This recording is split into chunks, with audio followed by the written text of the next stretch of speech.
Selamat siang, saya akan mewawancarai Bapak tentang 3 aspek, yaitu kecerdasan intelektual, kecerdasan emosional, dan kecerdasan spiritual. Jadi, di sini saya langsung saja mentanyai, kenapa kecerdasan intelektual itu penting dalam pegawai bank? Terima kasih adik. Ya, dalam hal ini kecerdasan intelektual itu sangat penting dalam seorang dalam bekerja di suatu bank. Kenapa? Salah satunya adalah untuk memahami kerja-kerja yang akan dilakukan sesuai dengan prosedur dan aturan yang berlaku dalam suatu instansi. Jadi kita perlu memahami pekerjaan itu, dan kita harus punya intelektual hal-hal yang bagus, mana yang benar, mana yang salah.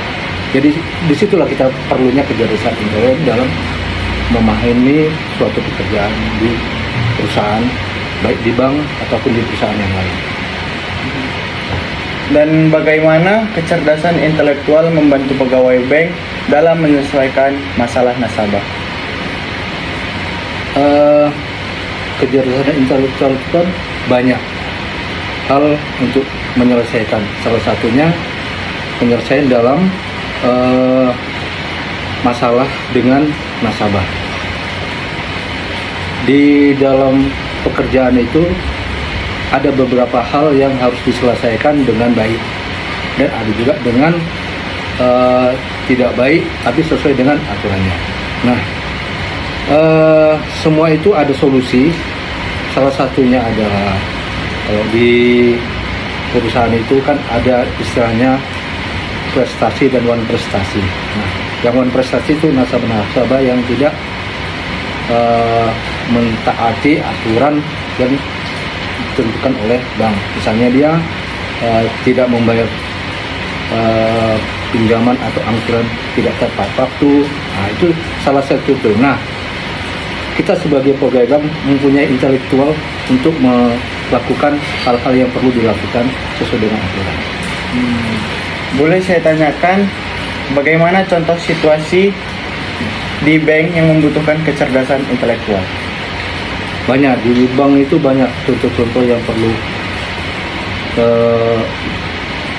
untuk sesuai dengan kecerdasan intelektual. Salah satunya di bank itu tidak boleh salah, tidak boleh silap. Harus kita memeriksa verifikasi data nasabah sesuai dengan kebenaran validasinya. Apabila kita salah, berarti kita tidak benar dalam melakukan pekerjaan itu. Jadi kita perlu memang disiplin, intelektual kita harus dijaga supaya untuk melakukan pekerjaan itu sesuai dengan benar dan sesuai dengan aturan yang dilakukan seorang pekerja. Itu salah satu contoh. Tentunya banyak contoh-contoh kecerdasan intelektual dalam suatu pekerjaan itu apa aja yang belum. Itu salah satunya. Apa hubungan antara kecerdasan intelektual dan kemampuan dalam mengambil keputusan di bank? Hubungannya banyak. Hubungan kecerdasan intelektual dengan keputusan di dalam perusahaan itu banyak. Salah satunya mungkin kita membantu menganalisa informasi secara aktif, ya, secara logika, sehingga kita dapat mengambil keputusan yang tepat.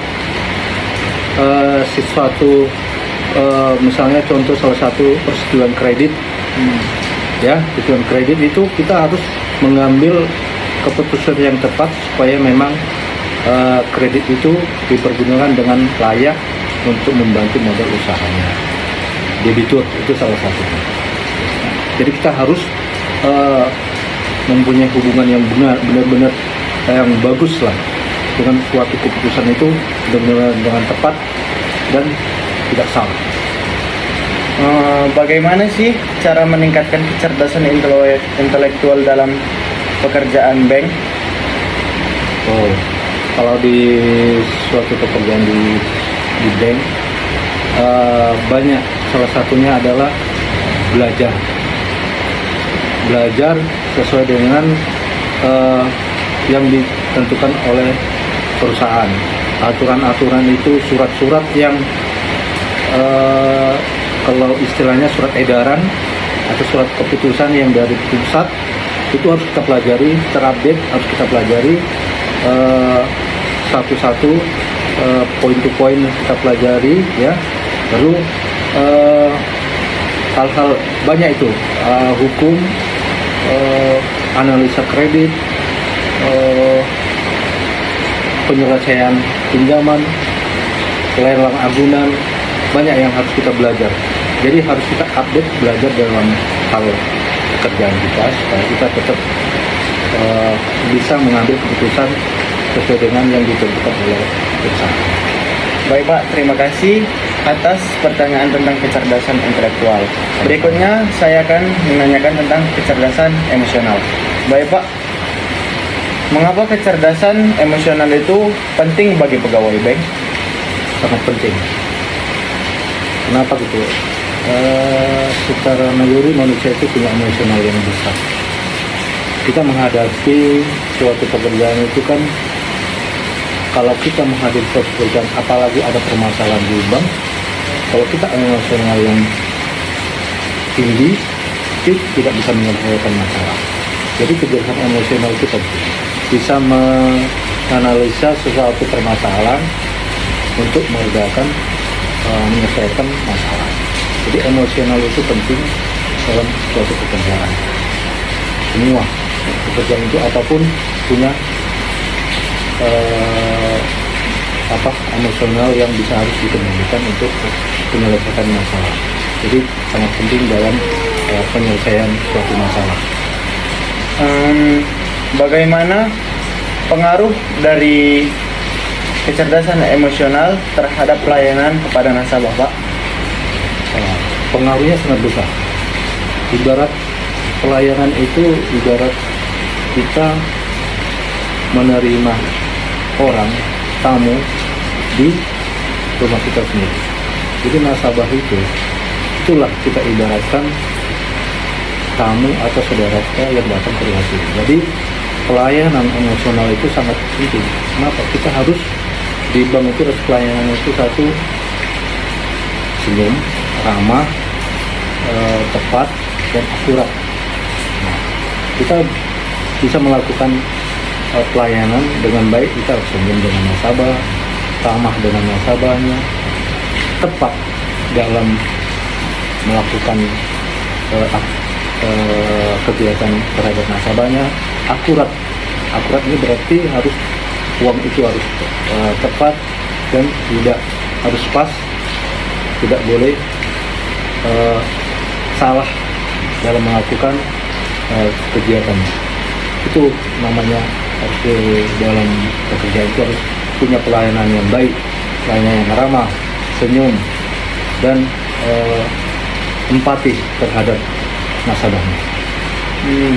Kalau boleh tahu Pak, contohnya di tempat kerja seperti di bank itu Pak, bagaimana Pak? Contoh salah satunya aja nasabah dalam hal pelayanan pembukaan rekening simpanan. Itu salah satu contoh. Punya banyak. Nah, nasabah ini datang, nasabah itu harus kita layani apa maunya nasabah. Dia mau buka rekening, harus kita jelaskan apa syaratnya dengan singkat. Nasabahnya itu enak duduk, silahkan duduk dengan baik, kita layani dengan baik, ya syaratnya. Nah, baru kita kasih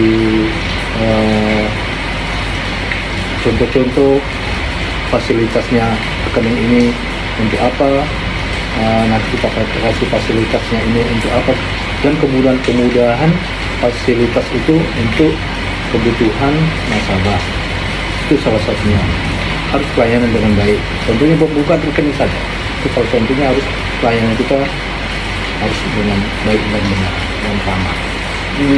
Apa hubungan kecerdasan emosional terhadap rekan kerja di kantor Bapak? Hubungannya harus benar-benar bagus, karena kalau rekan kerja itu termasuk satu tim dalam kita bekerja. Jadi anak buah kita, pekerja kita, member-member kita itu harus bekerja sama dengan baik dalam pencapaian kinerja atau target yang telah ditentukan. Ya, harus punya emosional yang baik dan kuat dalam mencapai itu. Tim yang bagus, organisasi yang bagus. Tidak bisa suatu organisasi itu dicapai oleh diri sendiri, harus dari tim. Membernya harus kuat, bagian pelayanan, bagian kredit, baik itu dari pelayanan satpamnya, baik itu kebersihan office boy-nya, harus semua itu dijadikan satu tim yang kuat dalam membentuk organisasi yang bagus untuk pencapaian semua kinerja yang akan ditentukan oleh perusahaan. Berikut Pak, bagaimana cara agar kecerdasan emosional kita itu meningkat lebih baik? Caranya adalah satu, itu tadi semua berurutan, mulai kecerdasan intelektual, kecerdasan emosional, itu harus saling berkaitan. Ya, caranya itu adalah kita harus punya namanya daftar uraian jabatan. Satu, misalnya office boy, jabatannya office boy, pekerjaannya adalah melayani kebersihan segala macam. Baik juga itu satpam, juga ada uraian jabatannya apa, melayani nasabah, pengamanan dan pelayanan terhadap nasabah juga. Baru customer service, teller, itu udah ada uraian jabatannya masing-masing. Baik itu marketing sampai dengan supervisor sampai ke tingkat atas, itu udah punya jabatannya masing-masing dalam pekerjaannya yang telah mereka tentukan. Jadi sama-sama untuk meningkatkan kinerja itu harus mereka tahu caranya, tahu cara meningkatkannya. Itu salah satunya. Jadi di situ dikombinasikan suatu tim untuk meningkatkan pencapaian. Baik Pak, terima kasih atas pendapat yang telah Bapak beri tentang kecerdasan emosional. Selanjutnya kita akan melanjutkan tentang kecerdasan spiritual. Baik Pak, mengapa kecerdasan spiritual itu penting bagi pegawai bank? Sangat penting bagi pegawai karena sangat membantu pegawai pekerjaan itu dalam melakukan pekerjaan itu, satu, dengan jujur, bertanggung jawab, dan menjaga integritas dalam setiap transaksi keuangan, ya, baik dalam segala hal, baik, marketing, customer service, dan layanan itu harus jujur dan berintegritas. Bagaimana pengaruh kecerdasan spiritual terhadap etika kerja di suatu pekerjaan, contohnya di bank? Pengaruhnya ada. Satu, pegawai dengan kecerdasan spiritual akan menjunjung tinggi nilai moral dan tidak mudah tergoda dalam melakukan kecurangan, kesalahan dari orang lain. Gimana sih Pak contoh penerapan kecerdasan intelektual? Banyak, salah satunya adalah menolak suap, ya, menerima suap, ya, bersikap adil pada semua nasabah, melayani dengan niat baik tanpa diskriminasi, baik itu yang contohnya datang ke kantor itu dengan berpakaian yang biasa, yang mewah, harus kita layani dengan baik. Itu salah satu. Apa hubungannya dengan kepuasan kerja di bank Pak? Hubungannya adalah kita dapat memiliki nilai spiritual yang kuat dan lebih penting ikhlas dalam melakukan suatu pekerjaan baik. Lalu bagaimana sih cara meningkatkan kecerdasan spiritual dalam suatu pekerjaan? Caranya adalah dengan mendekatkan diri kepada Tuhan Yang Maha Esa, berbuat baik pada sesama, bekerja dengan tulus, dengan niat baik, sehingga dapat memberikan manfaat yang baik kepada nasabah dan perusahaan. Oke Pak, terima kasih atas wawancara pada siang hari ini. Saya akhiri wawancara pada siang hari ini pada Bapak saya. Selamat siang.